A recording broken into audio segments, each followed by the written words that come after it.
আল্লাহ নিজের হাতে রমজান সাজাইছেন। আল্লাহ বলে, বান্দা শোনো আমি রমজানকে কেমনে সাজাইলাম। 1, পুরা মাস রোজা। 2, প্রতিদিন ইফতার। 3, প্রতিদিন সাহারি। 4, প্রতিদিন 20 রাকাত তারাবি। 5, শেষ দশকে এতেকাফ। 6, শেষ দশকের বেজর রাত্রিতে শবে কদর। এরপরে 7, একটা নফল একটা ফরজের সমান। 8, একটা ফরজ 70টা ফরজের সমান। 9, প্রথম দশক রহমত। 10, মাঝখানের দশক মাগফিরাত। 11, শেষ দশক জাহান্নাম থেকে মুক্তি। আল্লাহ বলেন, জান্নাতের দরজা খুলে দিলাম, জাহান্নামের দরজা বন্ধ করে দিলাম, সমস্ত শয়তানগুলোকে শেকলে বন্দি করে দিলাম, চারিদিক দিয়া গোলাইয়া সব গুছাইয়া বান্দা রাস্তা কেবল একটাই খোলা, দরজা কেবল একটাই খোলা। পুরা রমজান রাতে আসো, দিনে আসো, দুপুরে আসো, শুধু আমার গোলামি করবা, গুনাহ ছেড়ে দিবা, আর একটা দরজা দিয়েই সবাই ঢুকবা। শুধুই জান্নাত, শুধুই জান্নাত, শুধুই জান্নাত, শুধুই জান্নাত। কারণ দরজা তো খোলা একটাই, জান্নাতের দরজা, জাহান্নামের দরজা বন্ধ। এই মাসে আমি কোনো দিকে দেব না, শুধু জান্নাত দেব, শুধু জান্নাত, শুধু জান্নাত। এজন্য বাপ মহান আল্লাহ পাক রব্বুল আলামিন বলছেন, রমজান আমি কোরআন নাজিলের মাস। আমার শায়েখ বলে, আল্লামা মুফতি মুশতাকুন নবী সাহেব বড় সুন্দর বলছে হুজুরে, যে শুনেন আল্লাহ তাআলা রমজানকে বলছেন কোরআন নাজিলের মাস, এজন্য দামি বানাই দিছেন রমজান। একটাবার চিন্তা করে দেখেন, প্রত্যেক রমজানে কোরআন নাজিল হয় না, রমজান নির্দিষ্ট একটি রমজানে না কোরআন নাজিল হয়েছে, কথা বুঝছেন না? কিন্তু ওই এক মাসে কোরআন নাজিল হয়েছে দেখা আল্লাহর এই জমিনে যতবার এই মাস ঘুরে ঘুরে আসতেছে 1450 বছর ধরে, প্রত্যেকবারই এই মাস দামি হয়ে যাচ্ছে।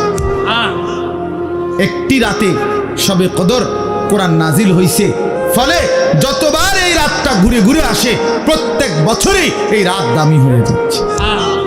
অতএব কোরআনুল কারীম এক রাত্রিতে নাজিল হইছে, এজন্য প্রত্যেকবারই ওই রাত্রি দামি। একটি মাসে নাজিল হইছে, এজন্য প্রত্যেক বছর ওই মাসটা দামি। এজন্য যে ইমানদার কোরআনকে বুকে আগলায় নিছে, কোরআনকে নিজের জীবনে গ্রহণ করে নিছে, রমজানকে আপন করে নিছে, খোদার কসম রব্বে কারীম তাকেও সারা বছর সারা জিন্দেগি দামি বানায় দিছে, দামি বানায় দিছে। এজন্য রমজান মাসের নাম কি? রমজান। রমজান উচ্চারণ করেছেন যিনি এই মাসের নাম, তিনি রহমান, আর তিনি নাজিল করেছেন কোরআন। এটা গ্রহণ করেছে যে সে হলো মুসলমান। দিয়েছেন যিনি, তিনি রহমান, যিনি দিয়েছেন তিনি রহমান। মাসের নাম রমজান, নাজিল করলেন কোরআন, গ্রহণ করলো মুসলমান। ফামান শাহিদা মিনকুমুশ শাহরা ফালিয়াসুমহু। আল্লাহ বলছেন, হুদাল লিন-নাসি ওয়া বাইয়িনাতিন মিনাল হুদা ওয়াল ফুরকান। আল্লাহ বলছে, বান্দা আমি এমন কোরআন নাজিল করেছি যেই কোরআন গোটা বিশ্ব মানবতার হেদায়েত, এবং সব কথা স্পষ্ট, বাইয়িনাত, কোনো কথা, কোনো শব্দ, কোনো বাক্য, কোনো ব্যাখ্যা বিশ্লেষণ অস্পষ্ট, অগোছালো, অপূর্ণাঙ্গ কোরআনে নাই, সব স্পষ্ট, রাত দিন 24 ঘন্টা। ওয়াল ফুরকান, এবং কোরআনই হচ্ছে, এই শেষ কথাটা মনোযোগ দিয়ে শুনো ভাইয়া, আল্লাহ তাআলা বলছে কোরআন হচ্ছে ফুরকান, সত্য মিথ্যা, ন্যায় অন্যায়, উচিত অনুচিত, হালাল হারাম, জায়েজ না জায়েজ, করণীয় বর্জনীয়র মধ্যে পার্থক্যকারী আল্লাহর কোরআন। এজন্য ভাইয়া বাপ বিশ্বাস করেন, ছেলেরা বাপ তোমাদেরকেও বলি ভাইয়া, আল্লাহর কোরআনের জ্ঞান যার নাই, কোরআন যার বুকে নাই, কোরআন যার হাতে নাই, কোরআন যার জবানে নাই, কোরআন যার জিন্দেগিতে নাই, কোরআন যে গ্রহণ করে নাই, আল্লাহর কসম, রব্বে কাবার কসম, সে হালাল হারাম, বৈধ অবৈধ, ন্যায় অন্যায় সে বুঝতে পারে নাই, খুঁজে পায় নাই, তালাশ করে পায় না। এজন্য কোরআনবিহীন কোনো মানুষ সভ্য হইতে পারে না।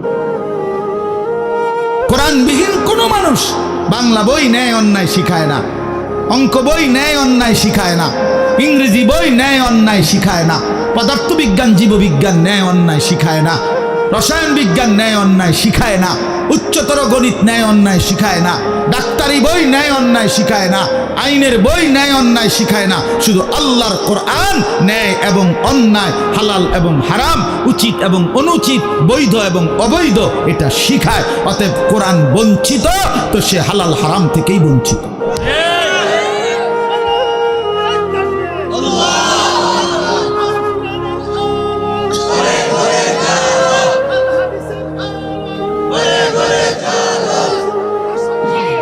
অতএব এটা ফিকির করা চাই, এটা পার্থক্যকারী জ্ঞান।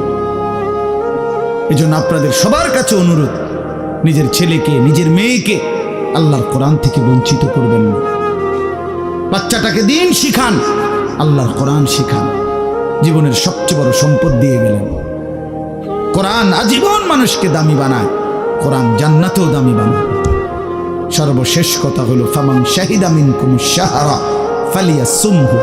আল্লাহ বলছে অতএব এত বড় ফজিলতপূর্ণ রমজান মাস যদি তোমার জন্য মিলে, আল্লাহ নিজে কি মজা করে আল্লাহ বলছে বান্দা যদি রমজান পর্যন্ত তুমি পৌঁছো, তোমার জীবনে যদি রমজান মিলে, তুমি যদি হায়াত পাও, তো আমি আল্লাহ বলতেছি তুমি রোজা রাখো, তুমি রোজা আমার হুকুম মাইনো, তুমি গুনাহ ছেড়ে দিও, তুমি আমার বন্দিগি একটা মাস কইরো।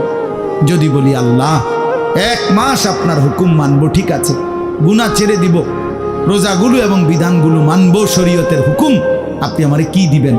আল্লাহ বলে লাআল্লাকুম তাত্তাকুন, 1 মাসেই আমি আল্লাহ তোমারে মুত্তাকি বানিয়ে দেব। যদি বলি মুত্তাকি হলে কি হবে? আল্লাহ বলে জানো না, জান্নাত বানানোই হয়েছে মুত্তাকিদের জন্য।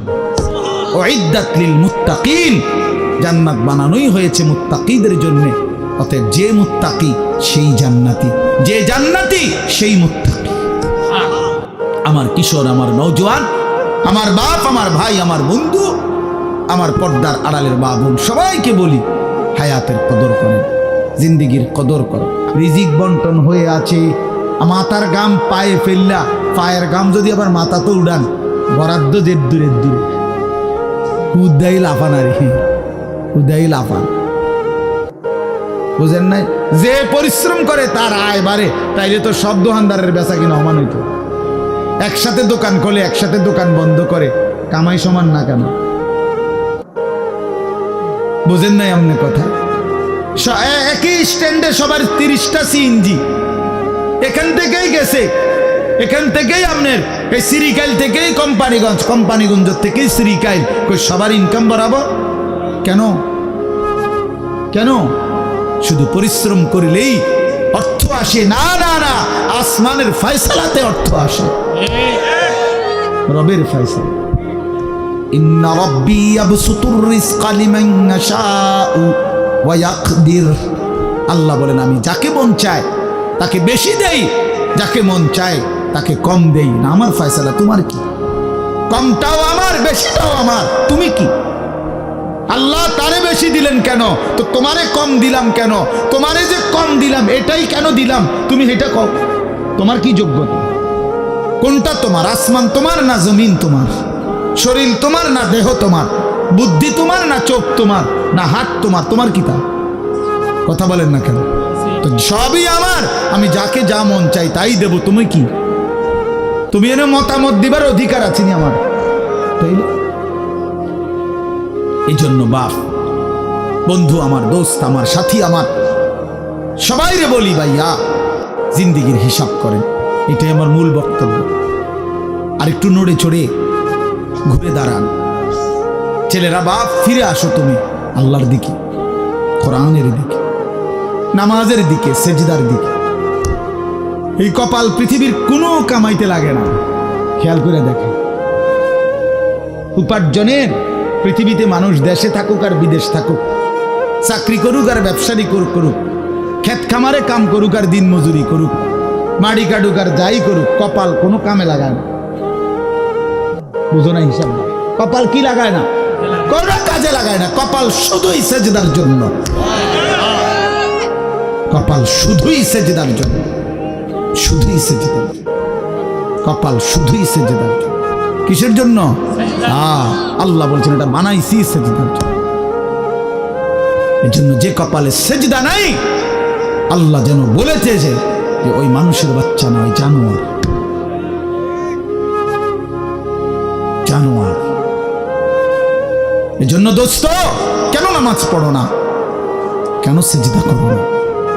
কেন আল্লাহকে ডাকো না? মাদেরকে জিজ্ঞেস করেন, বোনদেরকে জিজ্ঞাসা করেন, কেন আল্লাহর হুকুম প্রতিনিয়ত লঙ্ঘন করছে? কেন বোনেরা বেপর্দা? কেন মায়েরা বেপর্দা? মাকে বলেন, বোনকে বলেন, জিজ্ঞেস করেন নিজের বিবিকে, রাস্তার এই পুরুষদেরকে তোমার শরীর যৌবন দেখাইয়া কি অর্জন হয়েছে বলো? কয় টাকা কামাই হয়েছে? দুনিয়ারে বা কি পাইলা? আখেরাতের বা কি পাইলা? তোমরা একটা ছেলে বলো, বাবা, নারী আর ছবি আর উলঙ্গ দৃশ্য দেখে দুনিয়ার কি পাইলা আর আখেরাতের কি পাইলা? আখেরাত তো কিছুই নাই, দুনিয়াও তো কিছু নাই। শরীর যৌবন, নিজের সক্ষমতা নষ্ট করা ছাড়া আর কি? আর কি ভাইয়া? এই জন্য আমি অনুরোধ করছি আপনাদের কাছে, আমরা যদি প্রত্যেকেই ভাবি আমরা ইমানদার, আমরা মুসলমান, আমাদের জিন্দেগি আখেরাত, আর এই আখেরাতের সবচেয়ে বড় ফিকির যদি আমার বিবেকে ঢুকে যে আসলে আমার জীবন আখেরাতের জন্য, আমারে আল্লাহ বানাইছেন আখেরাতের জন্য, আমারে আল্লাহ ঈমান দিয়েছেন জান্নাত দেওয়ার জন্য, আন্তরিকতার সাথে যেই শুনে, কম হোক বেশি হোক, কিছুটা হলেও উপকৃত হয়। এই জন্য দয়া করে প্রত্যেকেই যদি হাতে ধরা যেই মোবাইলগুলো আছে এগুলো বন্ধ করে আমার দিকে তাকাইয়া শুনলে ভাইয়া ভালো হবে। আমি আদেশ করলাম, কেউ এই হাতে মোবাইল ধরে রেখে